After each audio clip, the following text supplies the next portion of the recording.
In the region of Salzkammergut in Upper Austria lies the little town of Hallstatt. Situated on the banks of the lake of the same name, it is surrounded by the breathtaking landscape of the Dachstein Massif. The Alpine region of Hallstatt-Dachstein-Salzkammergut is an extraordinary example of an exceptionally beautiful natural landscape of particular scientific importance, which bears witness to past activity on a human, economic, and cultural level. The mighty mountains around Hallstatt are riddled with geological oddities, such as lakes, caverns, and caves, including the Giant Ice Cave, Mammoth Cave, and the Kappenbrüller Cave.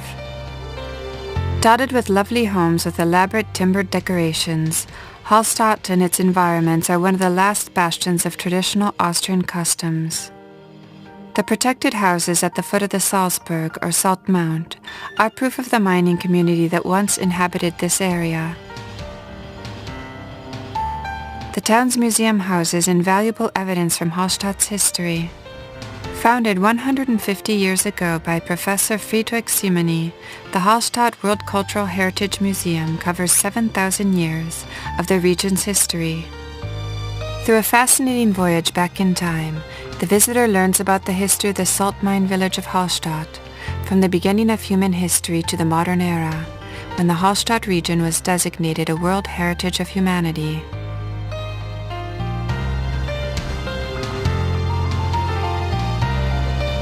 The museum's exhibits trace a line from the earliest settlers of the region, from the Illers, Celts, and Romans, to important salt traders and common people. Numerous archaeological findings from Hallstatt's ancient burial ground are on display, while various features of its civilization such as religion and everyday life are carefully described through words and artifacts. The Hallstatt Museum also includes other exhibits devoted to presenting the region's impressive history and development, including geology, prehistory, the Celtic and Roman eras, the Middle Ages and modern period, culture, health and religion, work and handicrafts, coinage, craftwork, burial ground, habitat, nature, and salt mining.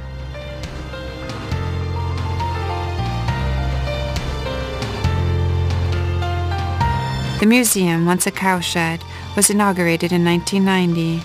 An annex was constructed between 1999 and 2003, extending the building's capacities.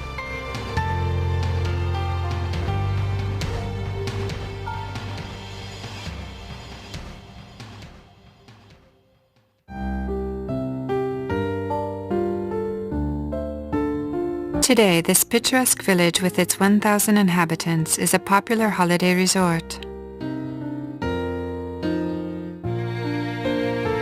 Tourists visit this small village for its ancient marketplace, a protected historical site surrounded by wooden houses, some of which have clung to the rock face for over 500 years.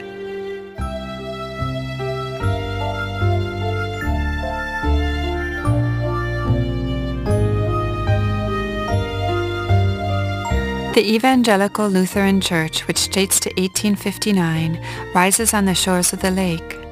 Its impressive spire was completed in 1862. Since 1628, the lake has maintained an annual tradition, the Corpus Christi boat procession. A stroll through the narrow winding alleys between the houses and the lake leads to the upper part of the town. A steep stairway leads to the Church of Maria am Berg. Its dominant position offers a spectacular view over the lake and surrounding mountains. This small Romanesque church is a beautiful gem in the midst of this World Cultural Heritage Village. Originally dating from 1181, the church's sturdy tower and its unusual tower with a pagoda-style roof date from its earliest incarnation. Its late Gothic frescoes cover the facade facing the lake. Inside, the legendary building is full of remarkable sacred works, including 2 precious winged altarpieces from the late Gothic period. The church's most important piece of artwork is the famous Gothic 3-piece altar by Master Leonhard Astle.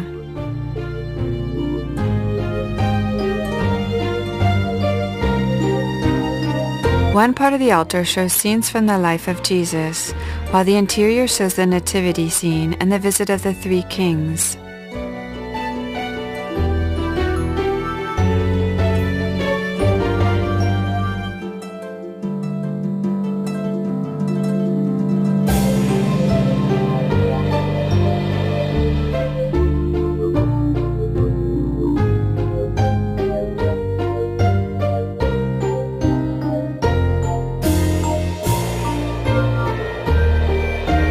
Beside it stands a second altar, perhaps less renowned, but nonetheless beautiful.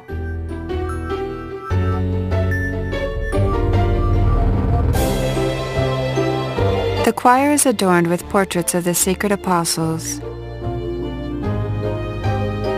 Behind the church lies the cemetery. According to tradition, family graves are not allowed in the cemetery. After 10 years, a grave can be occupied by a new corpse. The characteristic Beinhaus, or House of Bones, with its more than 1,200 hand-painted skulls, is located near the cemetery. The tradition of painting skulls dates to 1720. Skulls were cleaned and exposed to the sun until they turned ivory and then painted with floral crowns. An embossed window on the ground floor of the two-storied chapel from the 12th century shows a priceless glass painting from the Gothic era of the Archangel Michael with his scales to weigh the soul. The altar at the back originates from a former hospital chapel in the lawn. Upon leaving the church, one comes upon a street dedicated to Friedrich Morten, one of Hallstatt's pioneers. Three men have had a great influence on Hallstatt and its museum: Friedrich Morten, Friedrich Simony, and Isidor Franz Engel. Friedrich Morten was curator of the museum and organized many excavations. His many publications helped maintain experts' continuing interest in the area. The departure point for the cable railway lies outside the town center. The Hallstatt Upper Valley, which stands at 838 meters in elevation, is reached after an easy and safe 3-minute ride on the salt mine funicular. The historic Rudolfsturm Tower was once a fortification built to defend the mining area against invaders and served as the home of the mine's manager. The path begins at the plaque honoring Johann Georg Ramsauer, the man who discovered the Hallstatt cemetery. Human bones and numerous prehistoric artifacts came to light during the archaeological excavations carried out in this area, excavations which continue to this day.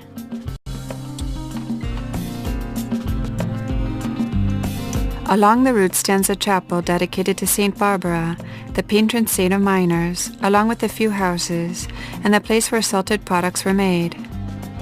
The shelter, which originally offered lodging to miners, has become the reception area for visitors before descending into the underground mines. The mine is entered through Christina Stollen Tunnel, named in honor of Empress Maria Theresa's mother.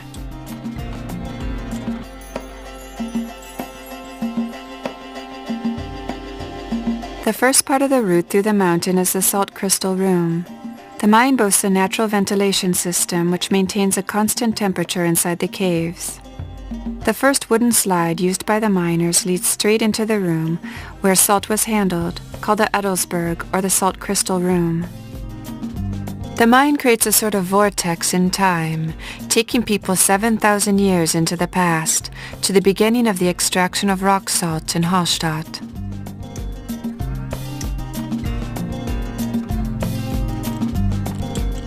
At the end of the Paleozoic age, 250 million years ago, the salt lakes no longer had any outlet into the open sea. As the water evaporated in the sun, it left deposits of salt and other components. On the second wooden slide, the longest in Europe, it's a quick ride to the Hornewerk comb and the large underground salt lake. Until the beginning of the Middle Ages, salt was extracted from the rock in blocks of rock salt. After that, it was extracted by means of water.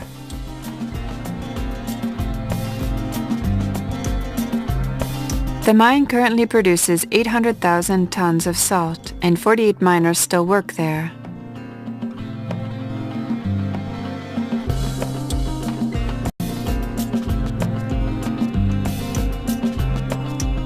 voice of Sepp the miner tells the story how the body of a man was discovered perfectly preserved in salt.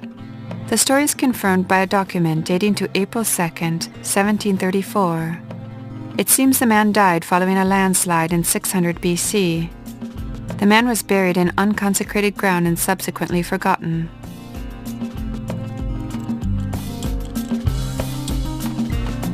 These images show life and work during the initial golden period of salt extraction in Hallstatt, in the Bronze Age, around the 12th century BC. The train takes visitors through the Maria Theresa tunnel outside the mine, where the tour continues in the direction of the Dachstein Massif.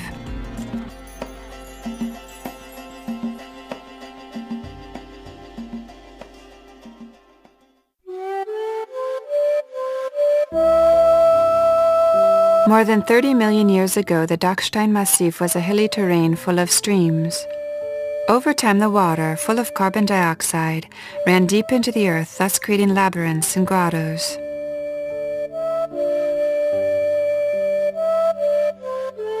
From the entrance, the first part of the cave to be reached is the stalactite hall, the cave's warmest section. Here the temperature remains at 3 degrees centigrade year-round. Stalactites in alpine caves are an unusual phenomenon, since they usually form in more moderate temperatures. The second leg of the tour is the so-called King Arthur's Cathedral. The erosive action of the water has created an enormous arch in the rock, similar to the arch in a church. The temperature hovers around 1 degree Celsius at the entrance to the frozen part of the cave and the Parsifal Cathedral. The process of ice formation depends on various factors. In spring, melted snow turns to water, which makes its way through inlets in the Earth's surface, down to the interior of the cave where it freezes, thus forming new ice each year.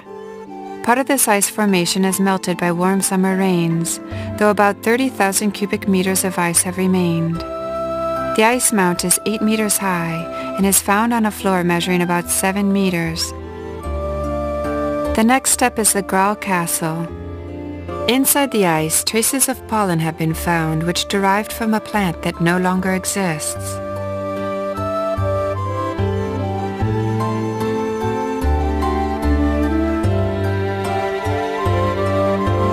The last stop on the visit is the Tristan Cathedral, an ice formation that at points reaches about 25 meters in thickness. A stairway leads to an awe-inspiring ice chapel. The erosive action of wind and water has created this cavity, among the world's most breathtaking natural sights. The exit offers a gorgeous view over the village of Hallstatt and its lake. The Hallstatt region is comprised of a multifaceted natural landscape, which includes both historic and cultural dimensions.